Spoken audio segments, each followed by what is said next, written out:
Tonight, doon sa mga tao gusto lang namang matupad ang pangarap nila. Doon sa mga tao lang na gustong magbago ang buhay nila. Tonight, gumawa ka ng checklist.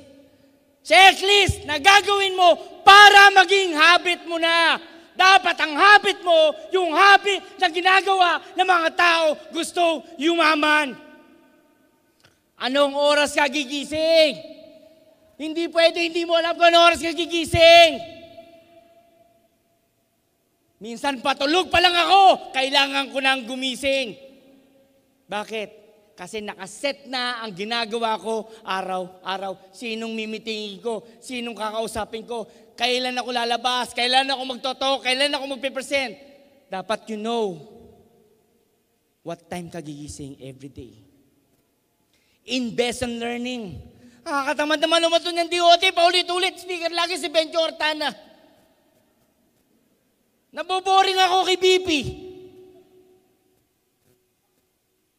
Nabubulan naman si Shero Imbada.